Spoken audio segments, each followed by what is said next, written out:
is still 940 closed deals that couldn't have happened if we weren't essential. And so I think, and I mean, we had 2,700 listings come on the market. 2,700 people said, I need to list for whatever reason. And we're seeing true motivation in this marketplace, whether it's death, debt, divorce.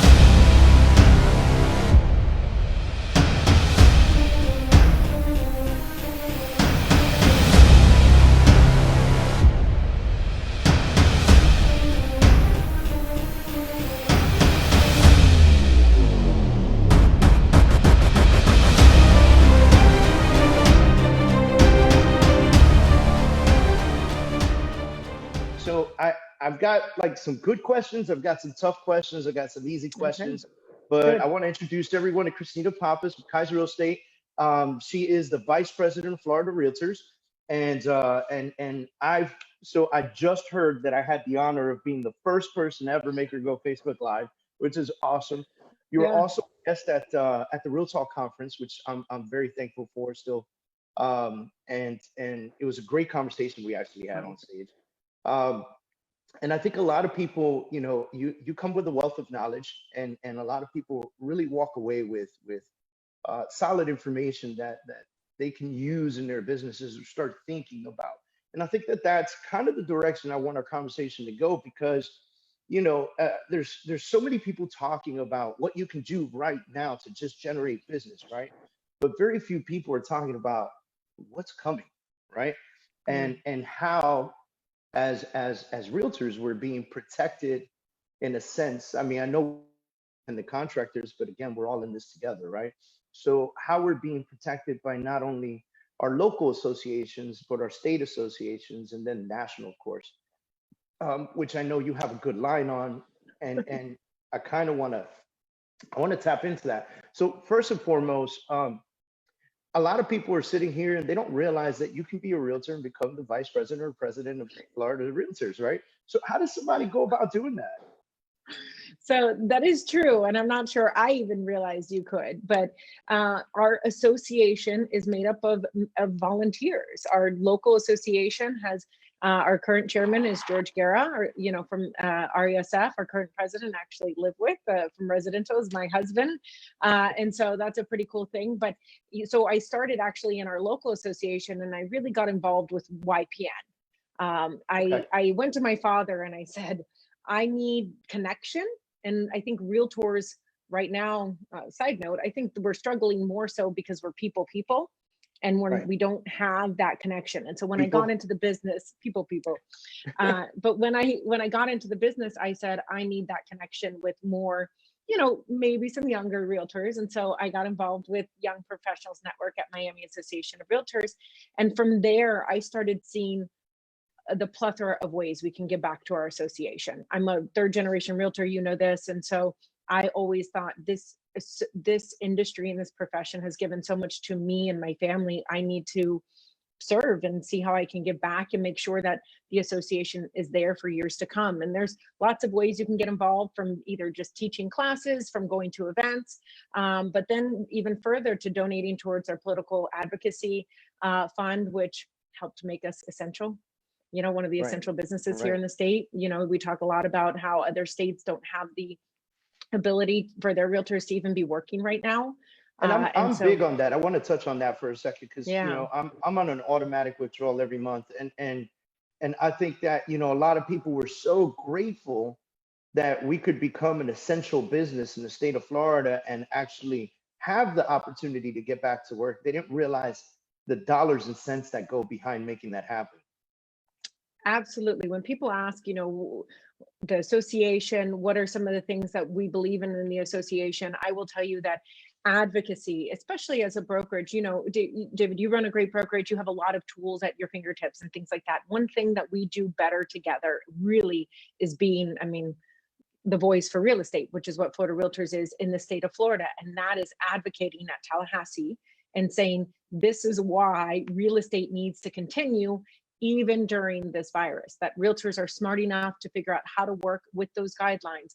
But it needs to continue because we drive the economy. For every 3 homes we sell, 1 new job is created. I mean, people who live in homes see lower divorce rates, better education rates, people who own those homes. And so we know that buying and selling is a great economy booster, but advocating at Tallahassee and making sure they understood that if we were going into a shutdown, the realtors had to be essential, and that was really your state association and due to the relationship they have in Tallahassee. So Right. thank you for your contribution. We know it does take a lot of money and a lot of funds at a state level and even a national level to make sure.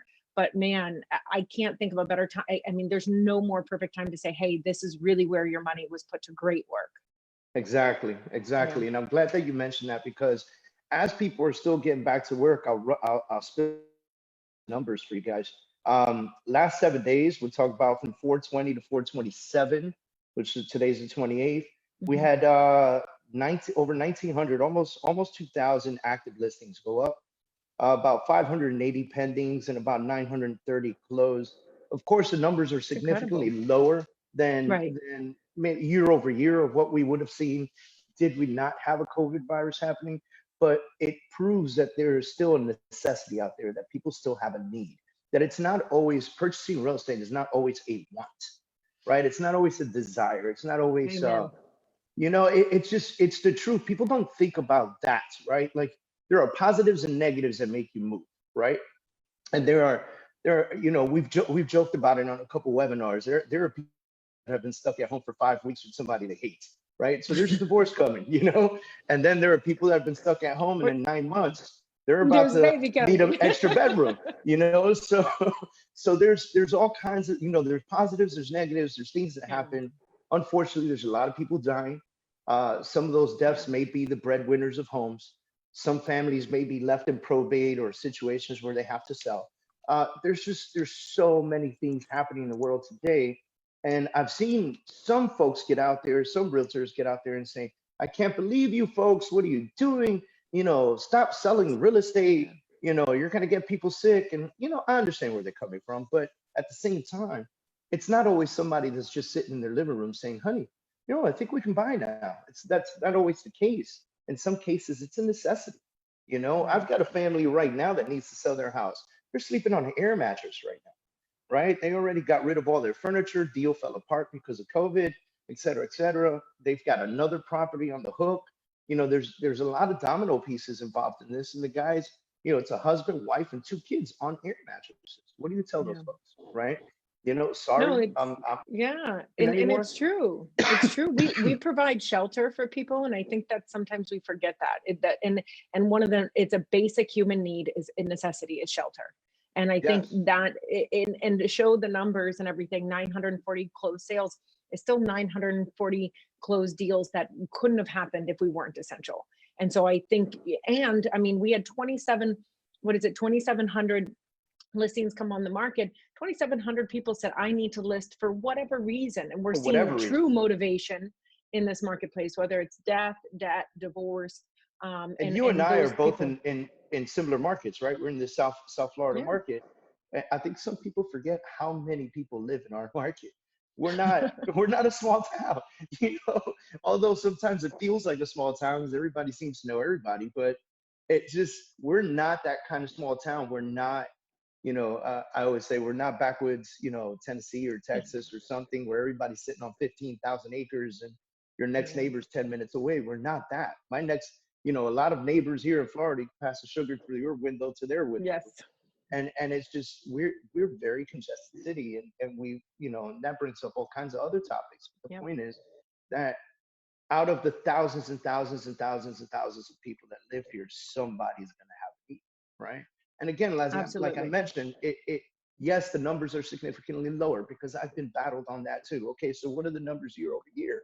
Well, hello, of course they're lower, right? Of course they're lower because the desire people don't need to move right now. Okay, so I gathered a bunch of questions because I literally spent the last week putting information out and saying, I'm going to be speaking to the leadership of Florida Realtors. What do you want to know, right?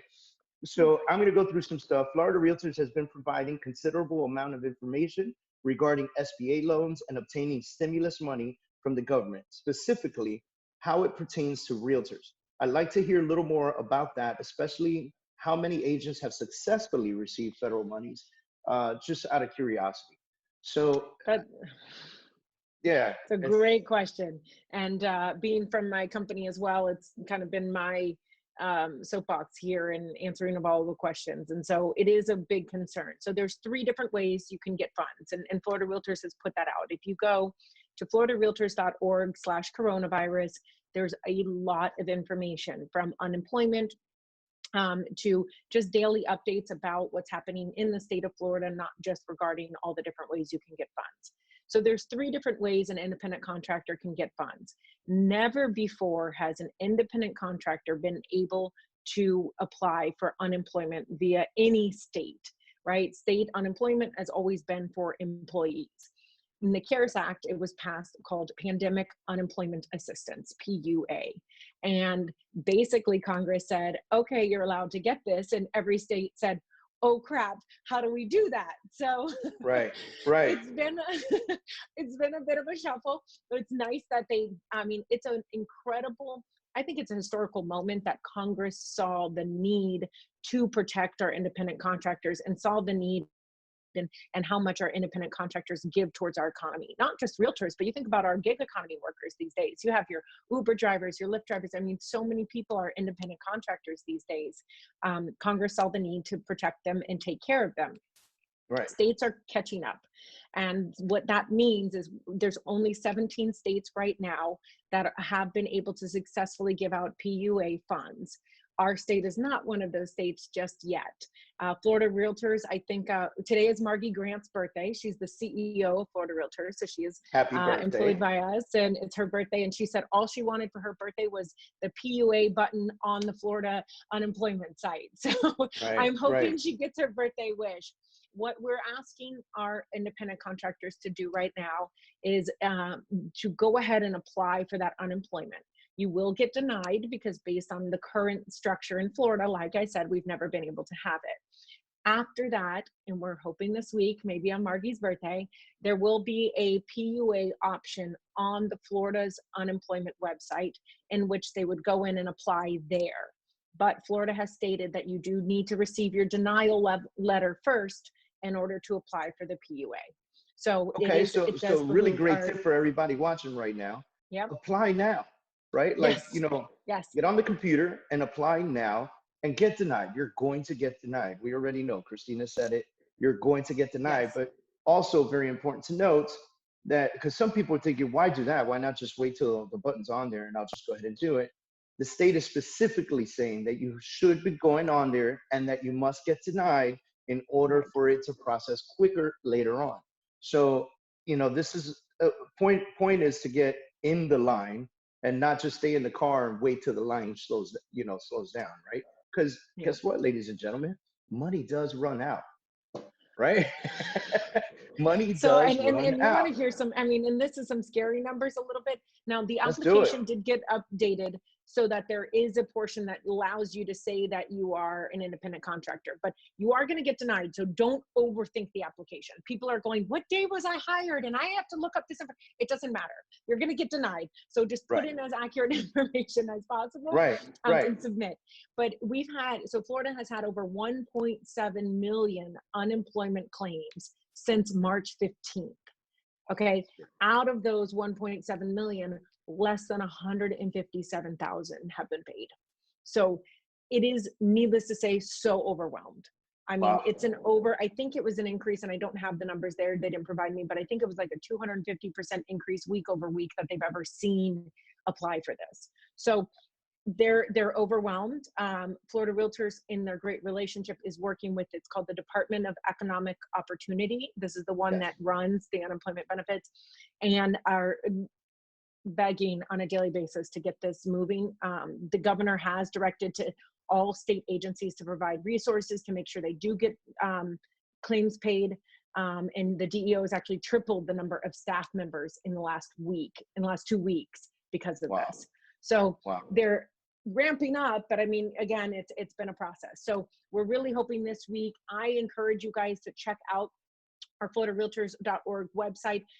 There is a page, it's called All What We Know About Unemployment Now, and it's always being updated. So as soon as that button is there, it'll be updated with more information. You can also check out the Florida reemployment assistant programs through the state as well for more information there. All right, So that's guys. So just a lot of really unemployment. good information right now, but at the same time, understanding 1.7 million people in the last mathematically 40 something days have applied for unemployment, Yeah. and a small insignificant amount really have been paid Right. out, and that's Right. tough to Tough. hear. But you know, I think it's important for people to understand that they need to act accordingly, and in the essence of time, because you can't wait to. I guarantee those 137 people weren't sitting around the house for 3 weeks wondering if they should apply or not. No, they applied as soon as they needed it. You know, and man, wow, you just blew me away, It's tough. because It's tough. it's tough. And listen, this is, you know, so folks understand, you know, I already know, I start to hear all this stuff because I put a lot of, you know, content out, and I read my remarks. I really do. So everybody out there knows I read every single remark and everything that I put out. It's impressive. And I have to. I got to know what people are thinking, you know. And some folks are thinking, man, I wish Florida would get their stuff together, right? And I'll be honest with you, I think we're doing fairly well. And I think there's a lot of states that are way behind what we are. And I also think that states are doing the best they possibly can, right? It's a tough situation that no one, not you, not me, not your dad, not my dad, none of us have experienced this before ever, you know? No. And so, and it's just a tough one. I don't disagree, and I do think the DEO and the state, they're doing everything possible they can to move it fast enough. Now, we don't believe it's fast enough for us, but like you said, it's unprecedented, and they are. The nice thing is, and like I said, our association has a direct line to them. They speak to Margie almost on a daily basis. I'm not sure if they're annoyed with her at this point or not, but that is a benefit afforded to our profession and our industry. And like you said, our state, I mean, you look, there's many states that can't even do any business. You have a lot of states that are still behind in any sort of programming for their independent contractors. So we definitely are ahead of the game. And, you know, even speaking widely, we've been able to kind of contain a lot of this. We're looking at potentially opening up in the next couple of weeks. So, but David, there's two other options for people to apply for money. So real quick though, if they want a PPP loan, that's through the SBA, but they have to apply to their local bank. Now, word on the street was they ran out of money. That was also passed through the CARES Act. They ran out of money last week, and there was a lot of things in the news about people getting money that shouldn't have, so on and so forth. But $310 billion were pushed back to the PPP fund. And if somebody is looking for this type of loan, it's a forgivable loan, and you can get up to 2.5 times the amount of your monthly salary, which is your monthly income, right? So they're taking your 12 months of income, I think it's from March through the previous 12 months, and dividing that out and looking, basically trying to give you 2.5 months of income to cover your payroll and some other things. Independent contractors can apply for that. People don't realize that we can. You don't have to be a business. You can apply. You need to apply through your local bank. So call your bank and apply now. The run rate on this $310 billion is going pretty fast as well. Right. And I've heard some folks say, you know, that their banks have told them that they can't apply because they don't have a business account with that bank. You got to be a business. So, and so kind of, they can. Yeah, no, let's go with it. Yeah. So they're supposed to be able to apply regardless. I would go to another bank. A friend of mine works for Chase Bank, and I understand they're still giving funds, but they should be able to apply regardless. But most banks do require you to open an account with them in order to apply. So a lot of banks are saying, I mean, they need to be able to put the money somewhere, and it's going to come from them. So that's an easy answer there. I think if a bank is trying to help you get money, you go ahead and put $5 in that account today. You know, get one started. It's a forgivable loan, and you know, it's a pretty amazing. So absolutely. And a third way you mentioned. So third way is an EIDL loan. That's oh, I should know the acronym by now. Economic Injury Disaster Loan, Impact Disaster Loan. It was up to $10,000. This you apply directly to SBA.gov, and it's now only up to $1,000. If you get this loan plus a PPP loan, they'll subtract this loan from the PPP that is forgivable. So there are some, you can combine some things, but know that then maybe not all of it's forgivable. And they may have some interest and payback on that, but it is through SBA.gov. It's $1,000. And I have plenty of associates and realtors that we know that have already received that money. So economic injury disaster. Thank you. I went ahead and put the link inside the chat there, so that way we've got it covered. Perfect. Awesome. Perfect. So those are the 3 ways you can apply to SBA.gov. Hopefully apply to the state soon for your unemployment, and then the PPP program through a local bank. And folks need to do it all. Do it all, guys. Don't, like, seriously, do it all. Like, why not? It's available. You might get denied something and approved for something else. Do it all. It makes sense. You know, it's important that you guys get out there, really, really do whatever it takes to obviously support you and your family, right? Okay, so let's move on to a couple other things. Ready? Perfect.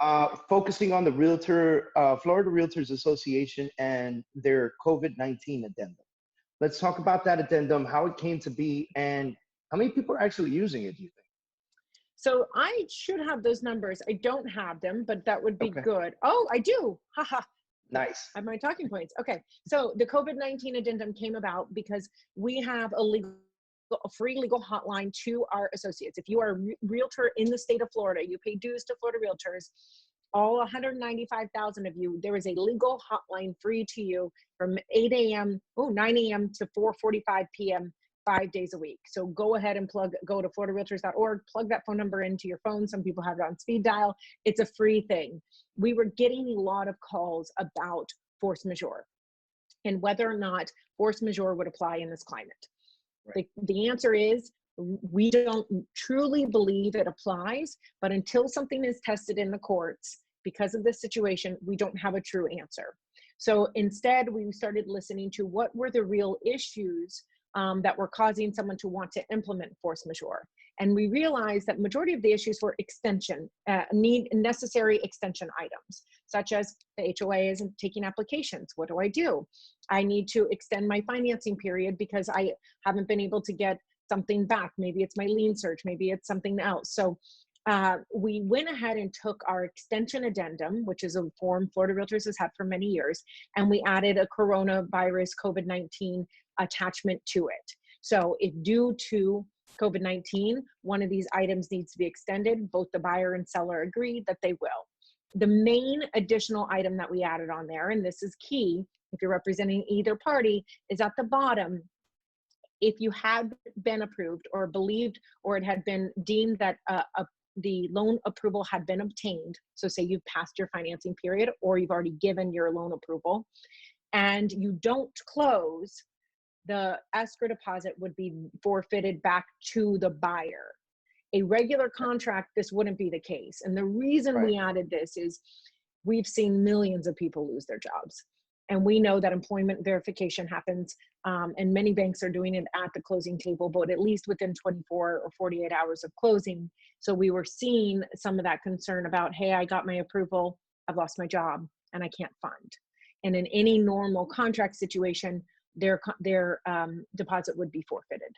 So this COVID extension addendum then does add that clause to protect the buyer a little bit there, but understand that if your seller is signing it, it's there as well.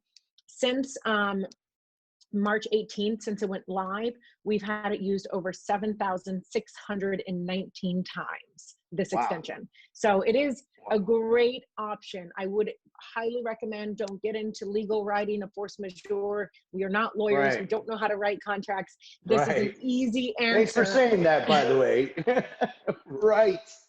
This is an easy answer to most of the conversations we were getting through our legal hotline. And obviously with the amount of times that it's been used, we feel that it has answered a lot of questions. That's awesome. So listen up, guys. Florida's listening. We're listening.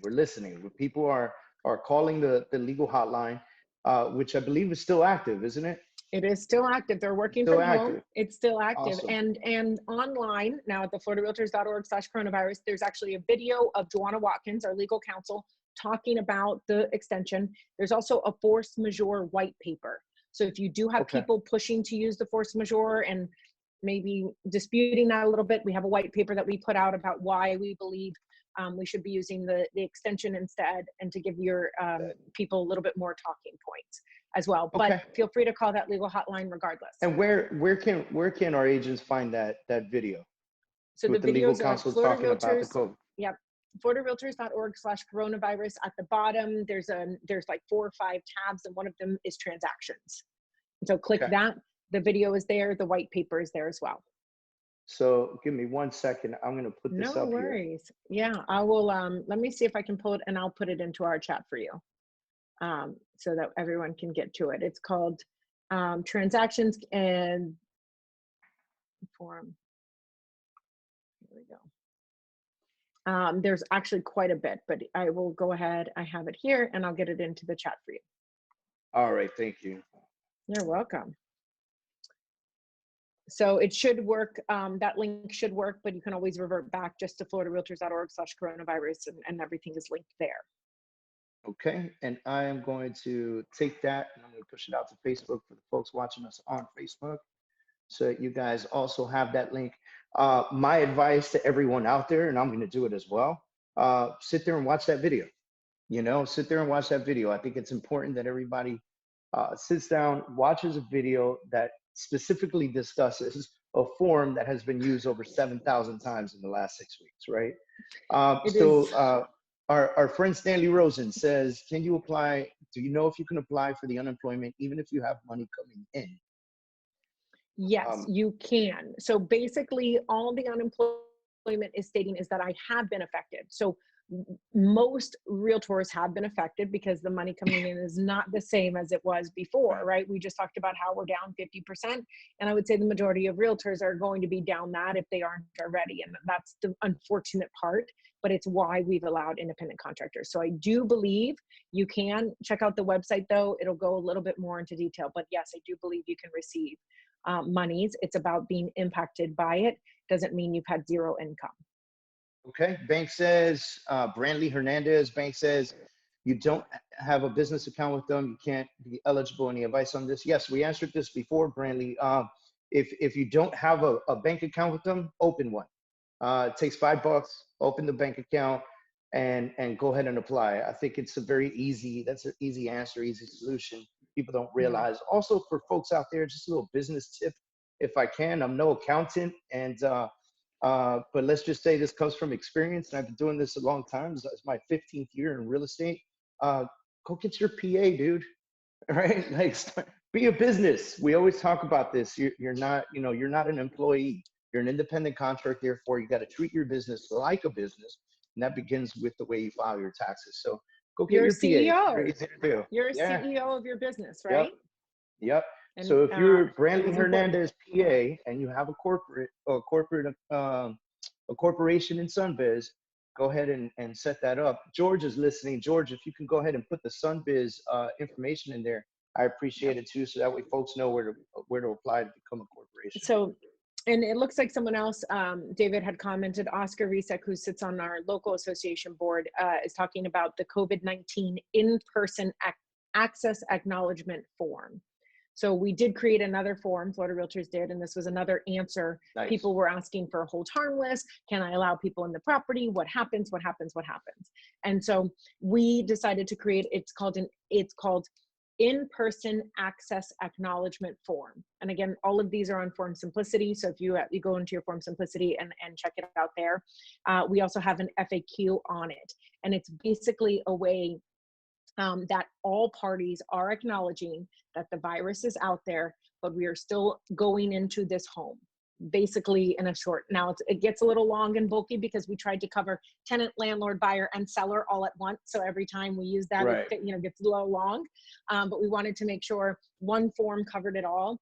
And so that as a realtor, if you are showing and you want to make sure, look, my buyer's aware, my seller's aware that coronavirus exists, how it gets passed, so on and so forth. But that, yes, I am still choosing to go out and see property, view property, so on. That has been used over 1,400 times just in the past in a 10-day span. That's fantastic. So, And I yeah. think, and so this is going to push me in a different direction, and we'll vary out. I know the advice that I'm giving our agents on how to show properties. Has Florida Realtors put anything out that is giving real estate professionals advice on how to effectively and safely show a home? Great question. Last night, I have in my inbox from Margie the guidelines that we have just put together. And there's been some emails back and forth between our leadership team, our president, and so on a couple additional bullet points and just some makeup on it. And it should be going out to our realtors today with our approval. And it is definitely some really great guidelines. I think many of our realtors are practicing safe practices, and really the main thing to do is follow the CDC guidelines. And the catch with that is that constantly changes. I remember when they were saying, don't wear a mask, it's worse. Now it's wear a mask. First it was 3 feet, now it's 6 feet. And so go ahead and just make sure you're paying attention to those CDC guidelines. That's the biggest encouragement there. And then we have a lot more guidelines coming and how to show, what to show, so on and so forth. So that will be coming out to everybody. Fantastic. And since we're on the subject, I'll just give everybody what I've been telling our teams. First and foremost, if you're going to wear a mask, which you should wear a mask if you're out showing properties, and you should wear gloves, wear good gloves. And I know a lot of folks have the latex gloves and stuff like that. If you feel like you want to have more heavy duty kind of glove, go to any auto body shop and buy plastic gloves from there. They're thick, they're strong. They'll last you 3 showings if you keep them on. Yep. 4 showings, 5 showings without ripping. These gloves are designed to work on engines, so they'll be safer. The other part was the masks that people are wearing. Wear appropriate masks. I know that it's hard to get them. My mom, who is not exactly tech savvy, managed to find them on eBay. So get the proper mask. And I know there's a lot of homemade stuff happening, a lot of cool masks with logos. There's Louis Vuitton mask out there I saw the other day. It's cute that you got the fashion statement down packed, but I would rather be alive. Let's just put it that way. And so one of the things that we're telling our agents is, if you have the buyer and you're going to show a property with your buyer, speak to the listing agent and the family that is selling the home. Have them open all the doors, turn on all the lights, open the sliding doors, anything that you would have to actually physically touch to go into, have them open all of it up. Ask the family to either wait outside in the front yard or the backyard or the hallway, and take your buyers through, respecting the 6 feet away rule. You do not have to follow your buyer into each and every vacant bedroom. A bedroom is a bedroom. It's 4 walls, a closet, and a window, guys. Let them go in, check it out, and come out. You can stand in the hallway and wait. Okay. So just some tips and tricks. I've been saying that for a while, and it's funny because I don't know if I've ever truly sold a house by walking into a bedroom and saying to someone, "This is a bedroom," right? So I always joke with the kitchen, and this is the kitchen. No shit. There's a stove and a refrigerator. So I would say, in the past, we're so used to just following them in there and saying, this is the bedroom. There's really not much to say about a bedroom. So, hey, a great walk-in closet, most people are checking out what's important to them anyway. So let them do that on their own. It makes for a more pleasant experience anyway. And many coaches will tell you to do that as it is. So I think we're learning, different ways of doing business, but I think some of it's for the better. And I think our buyers will thank us when, we're not 2 feet behind them pointing at things that they should look at. Pointing at the wall and the outlet and the ceiling fan. Give me a break, guys. All right. So this one comes from Ray Lopez, says, what practices have agents been implementing? And of course, this goes through the guidelines and stuff, but maybe you guys are starting to see how people are reacting and working out there. What practices agents have been implementing to continue thriving within the current socioeconomic climate, i.e. virtual tours, ensuring safety of clients, buyers, sellers, etc. So what else have you seen that agents are doing to stay safe but continue to thrive in the business? So obviously virtual tours is one that's been a no-brainer, and I love that this has become a thing, and that we are having more and more sight unseen properties by real buyers, not those investors that do sight unseen because they lowballed, but true buyers from other states, from even with our own city, that are able to purchase because of virtual tours. I think that's one that is amazing and will stay. What I've also seen is, I mean, Facebook Live. I got my dad on Facebook Live.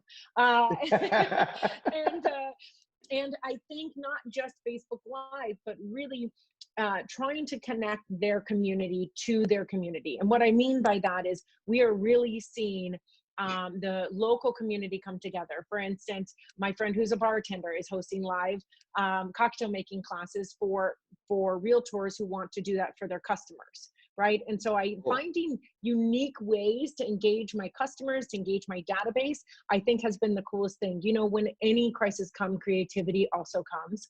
And I've seen a lot of our realtors be really creative with the ways they can connect with their people outside of a phone call. And social media has been king. I mean, we've seen Zoom increase hugely. As a side note, we also have a tech helpline, and our tech helpline calls have been up 10%. That's a Florida Realtors benefit. It's also open on the weekends, and it is open till 8 p.m. It's a free hotline. And the coolest part is it's not just about forms. If you have an issue with your camera on Zoom and you need help, you can call the tech helpline. So we're seeing an uptick in calls. Our Margie likes to say that our tech guys are now well-versed in Zoom, in WebEx, and all things cameras. They have no choice now. But that's the great thing. As a tech helpline, it's not just about a Florida Realtors product. If I'm going to buy a new phone, my phone crashed and I need help, call your tech helpline. I know a lot of people don't want to go into the Apple store these days, or if that's even an option. Right. So another great option. But I have seen really people get creative with the way they're connecting with their customers. And that's what I love. Local stores working with local realtors to see how we can continue to connect, to touch without, you know, actually seeing each other. So I encourage our people to continue to get live, even just a FaceTime with a customer instead of just call. I think that face-to-face connection has been really cool. That's awesome. All right, so next thing. So, oh, wait, while we're on that, with virtual tours, I want to turn a little switch in people's heads right now. Virtual tour doesn't necessarily mean that you hire a marketing, and my brother-in-law who owns a marketing company is going to shoot me for this, but it doesn't necessarily mean that you have to hire a professional with 360 cameras and all this crazy stuff. A virtual tour is simply grabbing your really cool iPhone with 4G, 4K. Hey, no. Phones my Samsung S20 oh no, it's is 5K. But it's just a matter of grabbing your phone and walking around the house and doing a quick tour of the home. And I know that some of these videos are tough to send if they're very long. Use WhatsApp. That allows you to send the video that are a bit longer and heavier. If it's too heavy for that, load it on Vimeo or YouTube real quick, or put it in a Dropbox or a Google Drive. Share the link with your clients. I can't tell you how many agents I've spoken to that have done just that. I had one agent tell me a story on how he called his seller because the seller wasn't comfortable even having him over to do the video. I called the seller and said, well, can you do the video? Seller said, sure, no problem. So now it's a presentation from the seller themselves walking around the house and talking about all the things they've done in the home. And he actually got a contract on the house in that video. That's amazing. So it just goes to show you don't have to get, you know, crazy with it. It does not have to cost you tons of money. Your phone was already $1,100 or $1,200. Use it for its full benefit, you know? All right. So I agree. That seller, and I would say we've also seen people do listing presentations that way. So we've had people call, do a Zoom presentation with their PDF or whatever, get virtual, and then say, well, I can't see the house. We'll have the seller walk you through the house with their phone. So we've seen that as well. And I think that's pretty amazing. That's awesome. It's a win-win situation, you know? Absolutely. And by the way, you know, there's FaceTime for iPhone holders. There's WhatsApp video. There's Facebook video. Like if you go to Facebook Messenger, you can call somebody through Messenger utilizing video. So there are methods, there are ways to do this effectively, healthy, and smart, you know, right? And safely. All right, let's see. Different associations across Florida. Which ones throughout the state have shown the most progress in terms of transactions closed, new listings, and back on the market those who have been canceled, temp, and withdrawn. So I guess the question is more along the lines of across the entire state, where are you still seeing advanced movement, a lot of movement? Who's leading the Yeah. way in sales and So I transactions? would say, unfortunately, it's not down here in our neck of the woods. We're a hotspot, What? and We're we have moving. been. Where's the team? We Where's the are team? We're moving. moving. We are. And numbers wise, we actually might still be similar to some of the other places, but because we were a hotspot, we definitely saw the toughest part of that. Orlando seeing some of the tough numbers as well due to unemployment, the parks being closed, tourism, and it being another hotspot. I will say the places that are not, we're seeing some great numbers still in the Panhandle. And that's getting great traction over there. We're still seeing some great numbers, and I don't have them on me, but Jacksonville, our Panhandle, and some of the West Coast where they weren't necessarily hot spots, so to speak, are definitely doing the best right now. But I'm sure South Florida, I'm sure Orlando will be back better than ever soon. And that's something we like to remind people is real estate makes the economy go. And I believe after this, the real estate did not cause this. So because of this, I don't think it's going to be like a 2008, 2009, where it takes us forever to come back, because we are back and we are strong due to pent up demand. I think we're be stronger than ever. And thankfully, ladies and gentlemen, down here in South Florida, we live in one of those places where folks that are sitting in their 500 square foot apartments for the last 6 weeks in the middle of Manhattan are saying, dang it, I wish we would have pulled the trigger on that beach house, or that South Florida home. So pay attention to that, because we're going to see, not only from the Northeast, but from South America, we're going to see an influx of buyers driving in and wanting to make sure that they have a spot here in Miami. My cousin lives in Madrid, and him and I are chatting every day, and he said 7 weeks indoors, no walks. If you have kids and you've been inside for 7 weeks and you can't jump in a pool and you can't go on a walk, I mean, I don't know. Yeah, So it's tough. It's tough. My daughter lives. Tough. My daughter lives in Vicenza, Italy, and and she hasn't left the house in 2.5 months, because Italy got tough. Yeah. She hasn't left the house in 2.5 months, and she got very sick. She had the COVID, right? And she was quarantined to her bedroom for 14 days. We're blessed.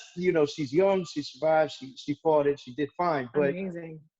She didn't leave her bedroom. It was like she said it was like jail. Her mom would leave her food on the floor in front of the door, and then when her mom would walk away, she would like open the door and bring the food in. Come feed me. So you're gonna come out of there looking like the Goonies, man. So no, but I do think, like you said, not just the Northeast. We had already seen, David, an uptick in movement from the Northeast already due to SALT. Once they passed that tax reform, 2018, I believe it was. I should know that. But once they passed the tax reform, we already saw a movement from the Northeast and from other high income states towards South Florida and towards Florida as a whole. I believe we're going to continue to see this uptick. And as Florida has maintained and done fairly well throughout this, and I think that you're going to see that increase even more so over the next couple of weeks, and pent up demand will hopefully get us out of this. All right. So I've got 3 more questions for you. Okay. So know we're coming to a close soon.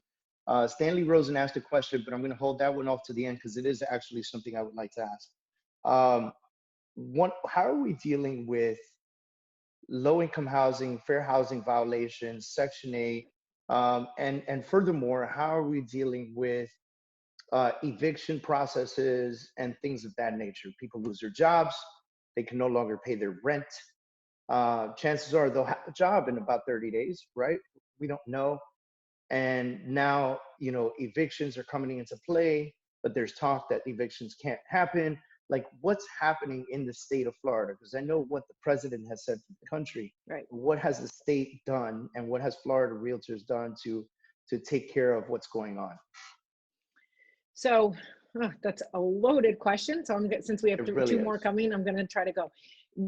Evictions have been halted. There is a halt on evictions, and know that our court system has to be open in order to push an eviction through. And right now they are not. Now that varies county by county on the court status. In Southeast Florida, which I believe are probably most of our viewers right now, evictions have been halted. So you cannot evict somebody. That being said, we have seen a lot of landlords negotiate, and they don't have to. Now remember, some of our landlords have mortgages that are Fannie or Freddie backed and they're able to apply for some sort of forbearance or forgiveness. But many of our landlords have commercial loans, and so they also have to make their mortgage payment. So you have this unfortunate situation where maybe their tenant can't make their payment, but yet then the landlord can't make the payment. So we are seeing many commercial and residential landlords work with our tenants. We encourage as a tenant or as a realtor, work with your tenants and see if you can help come to some sort of agreement. Many of our tenants did put down a last month's rent, did put down a security deposit. There are ways to utilize that for rent with the appropriate signed documents. There's ways to utilize that for current rent. And so we're seeing people, again, be very creative, come together in a community. But we know that currently evictions are halted. We're not sure where the governor or where current local municipalities are going to go with evictions. My gut says they're going to be continued to be halted for a little bit until maybe another 15, 30 days. But unfortunately, once those court systems open up, I do know there will be landlords that do start to do those. And is Florida Realtors doing anything about this in particular? Does Florida Realtors see this as a case that they need to be advocating? So it's a tough case. As Florida Realtors, we're the voice for real estate. So do we protect our landlords or do we protect our tenants? And we really want to make sure we're protecting both, right? And like I said, there's many landlords that are saying, hey, I have a commercial loan and it's due every single month. And if my tenants aren't paying, and especially when you look at the commercial world and these retailers that haven't been able to. So there's that's a whole nother topic we could talk about, because that's a scary scene. Right. And I think that's really where, as Florida Realtors, we have to say, how do we help the whole? Which is why for us, unemployment is a huge push, because if someone's able to get $600 a week, hopefully they're able to utilize some of that to go towards their rent or their mortgage payment. And so for us, we've seen that as a way to say, hey, we can help landlords and tenants and everybody if we're able to get them the unemployment that they're allowed to get, and they're getting it in a timely manner. And so that's really where we see our role, because it's a tough play. Many of our realtors are landlords and many of our realtors are actually tenants. And so we want to make sure that, we're not playing a favorite towards one or the other, but advocating for people to come together and work together in a situation that is tough. Now, that being the case, I know Florida Realtors has to be involved with the national situation that's happening with Freddie and Fannie and the forbearance situation and the conversations that people have been having. I posted something up. Of course, it was a hook. I said forbearance is not a bad word. And then I wrote a long blog about it, I guess, if you will, on Facebook. And you could always tell who read it and who didn't read it based on their answers, right? And so I said, the gist of it was, forbearance isn't really a bad word if you need it. If you can pay, pay. If you can't, ask for help. The only person that's going to help you in that situation is your servicer. So call them. They're the ones who know. But now we talk about, a lot of people have really good opinions on this, because a forbearance is a forbearance. It's not a deferment. It's not a forgiveness. It's a forbearance. So that means that if they gave you 90-day forbearance, in 90 days that money is due, right? Right. And so what has Florida Realtors done with maybe other states to work with the national government and say, hey, listen, this can't happen, because this means millions of homes are going to go into foreclosure in 90 days. And I already see I've got investors I was around for 2008, so I've got all my old clients salivating, right? I've got attorneys calling me. I'm opening up the foreclosure business again. Hold on. Okay. So let's go back though. Let's say, so there's a huge majority of our homes in Florida have a lot of equity in it. Okay. And so the catch here is 3 months of non-payments is, first off, it won't automatically send you to foreclosure. Remember, you can work out a payment plan. So you can, some servicers are saying it can be on the back end of the mortgage. Some are saying it's going to be due in 90 days. Some are offering payment plans. 90 days is not going to trigger this, like you said, ultimate foreclosure situation, right? And we are advocating for, at a national level, to make sure that the servicers are being smart about the way they're doing this, right? And so are they able to offer additional options that do make sense? And again, we've seen, I mean, look, Florida was in chaos 6 weeks ago, and now it's starting to feel like manageable. So where will we be in another 60 days is a big question mark, but NAR is consistently advocating for forbearance. I mean, the fact that, David, that you lived through '08, what did we have to do in '08 in order to get any help from our servicer? We had to miss a payment. We had to ruin our credit and then call and beg. That was, say, and that was the worst. That was like the worst advice. And so agents had no other choice but to tell their clients, to skip I can help you, but ruin their you got to credit. skip a payment or they won't listen Correct. to us. That was the craziest thing ever. And again, like our voice together with NAR has said that didn't work. We need a real solution. We've kind of swung the pendulum the other way and said, everybody gets a forbearance.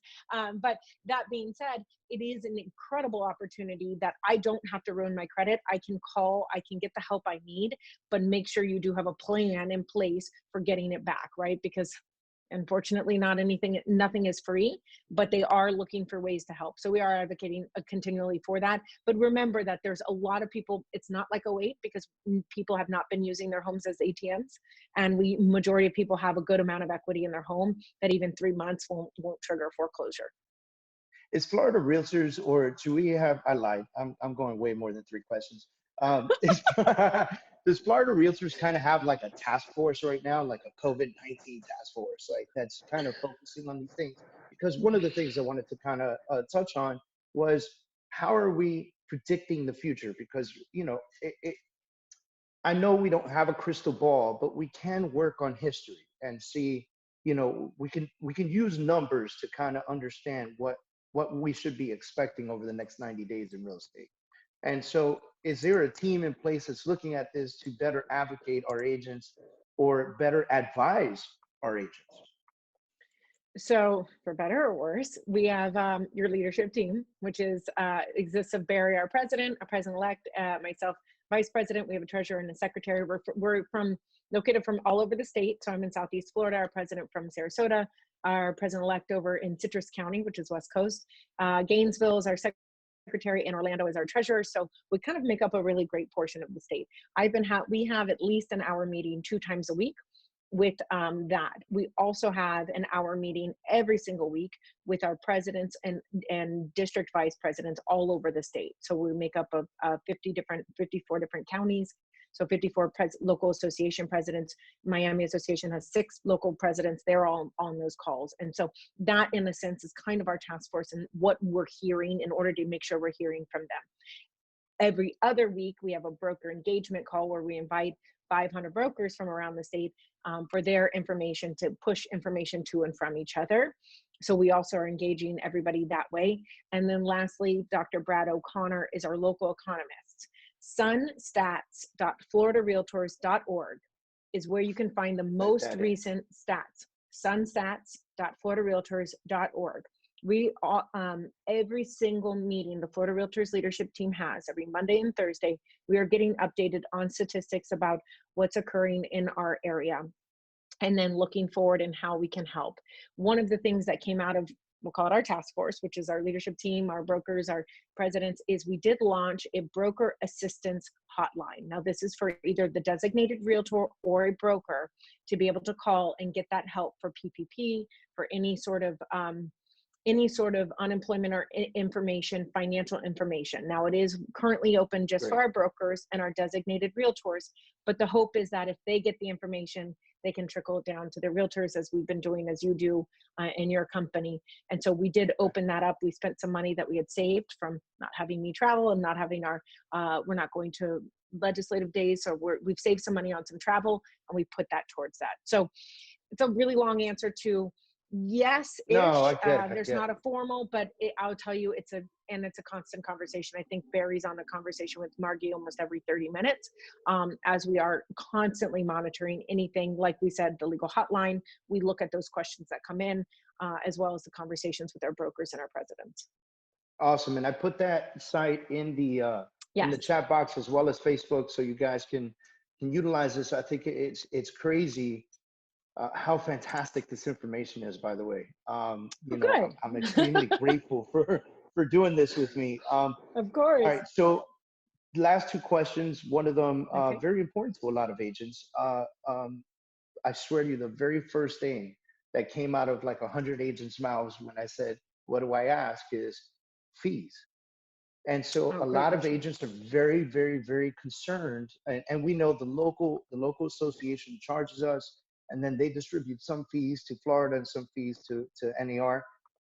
And those fees are, look, and I want to start this off by saying it's important that we pay those fees, if because those fees go towards all the benefits that we have in local, state, and national wise.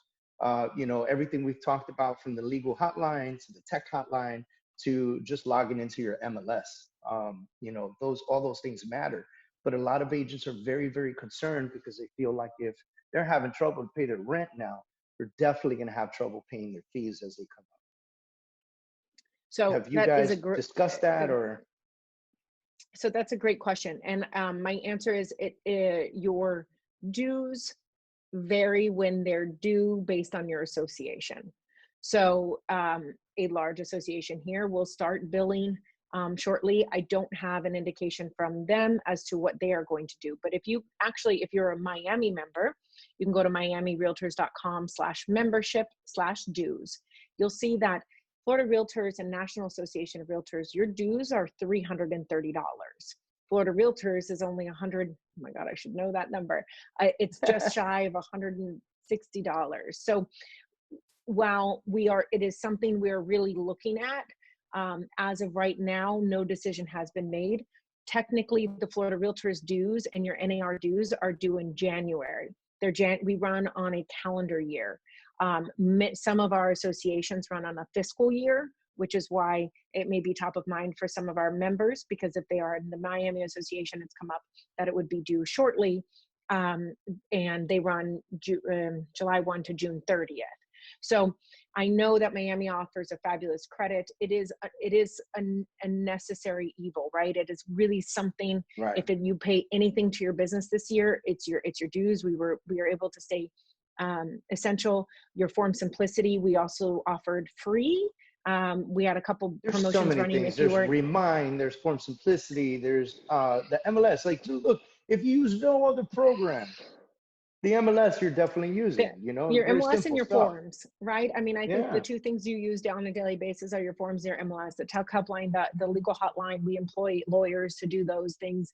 It does cost money, and we are very aware that it may be a heartache. Florida Realtors is looking at that, and will continue to look at that probably as the year goes on, because technically our dues aren't due until January. So it is something, and like I said, the fact that we actually provided free e-sign form simplicity ultimate for people who were new users, and a discount for current users of $20. We do see the need to make sure we're helping people, but a decision hasn't been made on the dues yet. Awesome. And I think there was something with Remind too, at least for Miami Realtors. Yes, Miami just made that right? Announcement that everyone has access to Remind Pro. To the Remind Pro. Correct. And it's an incredible product when you talk about data. Guys, these are things that you really need to pay attention to. And look, I know it's tough, and trust me, look, when I got to pay those dues too as a broker, it's a little bit more money. So just, it's important. It's so important, because we have to keep in mind that those associations do have bills to pay, lawyers to pay, and staff to pay. And it's important. It's very important for our goal is to support our members and keep you all working as much as possible. And so we truly believe that's what we're here to do. And we hope that $100 and some odd dollars that you spend towards Florida Realtors and towards NAR has really, I think, proven its worth even more in this downturn. But we also understand that it is tough. Sunstats.floridarealtors.org is more stats and data as well. Okay. All right. So last super loaded question. You ready for this? Oh gosh, I'm glad we only have like 2 minutes left. I can just jump off. Dive into the ocean over here. This question is very opinionated. It's an opinion type question. The question is, if this was your city, your state, how would you begin to open it back up, and how would you begin to get business thriving? And I know that's a very difficult question to answer. And sometimes it's a scary question to answer because people might disagree. But like I like to say, we're not always going to be the right answer for everyone. So if this was your state, if you were in charge of the state of Florida and everyone was just going to listen to what Christina Pappas said, how would you reopen the state safely, effectively, and get business going? Well, that's very loaded. And I think that there's a lot of opinions on it. It's why the governor has a task force made up of 200 people, one of which is our CEO, Margie Grant. So she is on that task force speaking on realtor side and the, economy and whatnot. I would say, look, I don't know if there's a right answer, but I absolutely know that listening to the CDC, who gives out guidelines, sometimes changes daily, is the most important thing, right? And so if they are stating to continue to work with at least 6 feet between people, to wear a mask with the style of mask, follow, I would put those out like they were. I mean, you need to be looking at those on a daily basis and make sure that you are following them, whether you're in an office, whether you're in your home, you're going out and showing properties. I would ensure that they're doing that. Cleanliness is going to be key, I think, for everybody, whether you're in a salon, nail salon, those types of things, I think are going to be the trickier things to open. Do they have the appropriate amount of sinks, signage, masks for those who come in who are not? And I think it's so important, like we've seen already. Many of our grocery stores continue to do those lines, one way in, one way out, the 6 feet of different distance. We've seen a lot of businesses succeed with that, right, David? I think we have the current businesses open that are, successful, whatever you want to put that word to. It's tough, right? But I think we've been able to have Publix, our grocery stores, our pharmacies open. I had my pharmacy call me and say, hey, do you want us to mail this to you instead of you coming by and picking it up? And they have a drive-through option. And I thought, that's great. So I do think we're seeing a lot of people utilize the CDC guidelines in the appropriate way to ensure that it does get open up. I think as time goes on, we're going to see how that looks. Mayor Jimenez is opening parks and golf courses. My husband's very excited about the golf courses. I already have a golf date. Exactly. So many people do. And I think there's going to continue to be, but I would really, if it were nothing else, it would be, no matter where I am I following these guidelines? If I am at a golf course, am I alone in the golf cart instead of next to somebody, which I can't maintain my 6 feet, right? And I do think those are going to have to be top of mind and how we continue to push that. If you feel sick at all, do not go out, right? I think continue to be smart and push that communication-wise through social media, through advertising, whatever it takes to make sure people understand that it's not gone away. We have slowed it down, but that there are still precautions we need to be taking. I don't know if that's the right answer. I really, really appreciate that. No, and I think it's important that people hear it. Like, I've had some opinions myself, and some of those opinions are, there are ways for restaurants to reopen and still keep a 6-foot distance, and some have outdoor patios and things like that. So absolutely. Those are conversations, obviously, way above my pay grade, but there are ways to safely get us going. And I agree. And I think retailers need to be able to open with the appropriate guidelines. I think everyone we think we're hurting. I look at my friends who own jewelry shops, retail shops and stuff, and my friends who own restaurants and things like that. I mean, it is serious. And I would love to see how we can get them back to work in a very safe environment. And so I think it is a balance of opening up, but making sure people feel safe to go to those places, and that those restaurants, those retail stores, whatever is opening is practicing the safe guidelines. And if you can, ladies and gentlemen, if you can afford to eat out, when you do, go ahead, use Uber Eats, Postmates, things of that nature, because not only are you supporting local restaurants, support your small local restaurants, and your independent contractors who are driving around. Yes. And that was the other part, that person that's driving around, picking up the food and getting that tip and stuff like that. All of this really helps drive the economy, and we keep those small businesses in those small businesses that we really enjoy to go to, keep them alive so that we can go and visit them again soon. Christina, thanks so much for doing this with me. I don't think that we have any other questions or answers. I will say that somebody did post that they heard PayPal is accepting applications for for the benefits that we were talking about earlier For through some SBA loan and so benefits. forth. I'm not, Yes, I saw that too. I don't know. So, but it's it's an option. possible. So, you know, folks look into it. PayPal has accounts as well. They're very easy to open. So it is important. Somebody wrote Nuggets, Golden Nuggets, great show. Thanks so much. Two rock stars, love this. A lot of Thank great you. feedback. So I think the information that we put out was fantastic. That was the goal of today.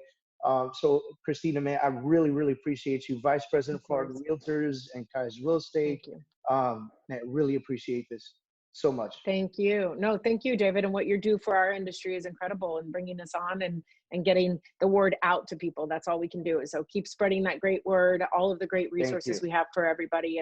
And we're here for you. We want to hear from you. Thank you. All right, ladies and gentlemen, thanks Thank for you. tuning in today. Tomorrow we have another familiar name that you know. Tomorrow we're going to bring on Riley Smith. We're going to talk to Riley Great. about how he's effectively still running his high producing team during these tough He times. is. So talk to you I'll guys tune in. That tomorrow, looks 10 great. a.m. See y'all later. Thank Thanks you. again, Christina. No problem. Bye.